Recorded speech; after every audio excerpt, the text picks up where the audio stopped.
नमस्कार सगळ्यांना, श्री स्वामी समर्थ. तर बघा, इकडे सकाळची कामे माझी आवरली होती. तर आता चालू होती माझी स्वयंपाकाची तयारी. तर आज मला द्यायचा होता माझ्या मिस्टरांना टिफिन. तर ते जाणार होते शेतामध्ये.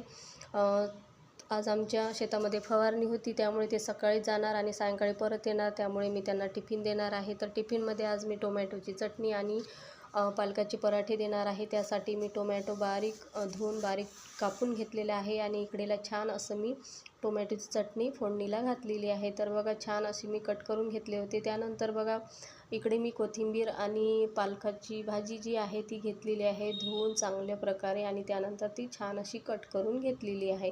इकडे आपली भाजी पण होत आलेली होती, म्हणून थोडेसे वरून त्यावर मी कोथिंबीर घातली, त्यामुळे छानच अशी त्याला चव येईल. त्यानंतर मी इकडे पीठ घेतलेलं आहे मळण्यासाठी. तर इकडे बारीक चिरलेली कोथिंबीर आणि पालक घेतलेली आहे. त्यामध्ये हळद, तिखट, मीठ, जिरं, ओवा, भरपूर असे तीळ टाकून ते पीठ मळून घेतलेलं आहे आणि त्याला थोडंसं मुरत ठेवणार. त्यानंतर तोपर्यंत म्हटलं चला, आज आपल्याला मिरचीचा ठेचा पण बनवायचा होता. हिरवी मिरचीचा छान तव्यावर तेल टाकून मी भाजून घेतला.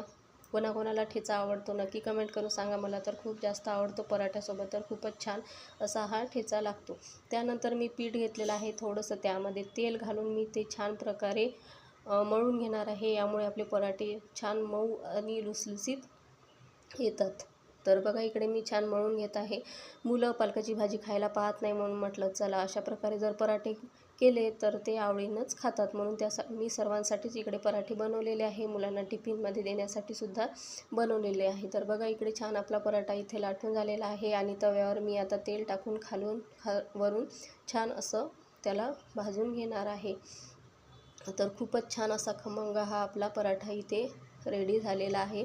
बघता क्षणी खावंसा असा वाटतंय. तर बघा, छान असे आपले पराठे रेडी इथे झालेले आहे. हेल्दी आणि पौष्टिक असे हे पराठे आहे. तर त्यानंतर मी सर्व यांच्या टिफिनपुरते मी पराठे आधी करून घेतले आणि त्यानंतर मग बघा, इकडे मी ठेचा बनवत आहे. मिरच्या, त्यामध्ये थोडंसं मीठ आणि कोथिंबीर टाकलेलं आहे आणि थोडंसं मी त्याच्यामध्ये लसूण आणि टाकून थोडं शेंगदाणे टाकून ते काढून घेतलेलं आहे. त्यानंतर माझ्या मिस्टरांचा आणि माझ्या सासऱ्यांचा मी डबा दिलेला आहे, कारण ते सकाळी शेतामध्ये जाणार होते, फवारणी होती, म्हणून माझे सासरे आणि मिस्टरांचा मी टिफिन त्यांना दिलेला आहे. त्यानंतर जे राहिलेले पराठे आहे ते मी सर्व इथे टाकून घेतलेले आहे. त्यानंतर मी माझ्या मुलाला जेवायला दिलेलं आहे, कारण ते जाणार होते स्कूलमध्ये. तर छान असं मी लिंबाचं लोणचं बनवलेलं होतं घरी आणि मसाले भात, थोडासा चिवडा, टोमॅटो चटणी आणि पराठे असे त्याला मी जेवायला दिलं आणि त्यानंतर मी सुद्धा जेवून घेतले. तर बघा, असं छान इथे पराठे तयार आपले झालेले आहे. भेटूया नेक्स्ट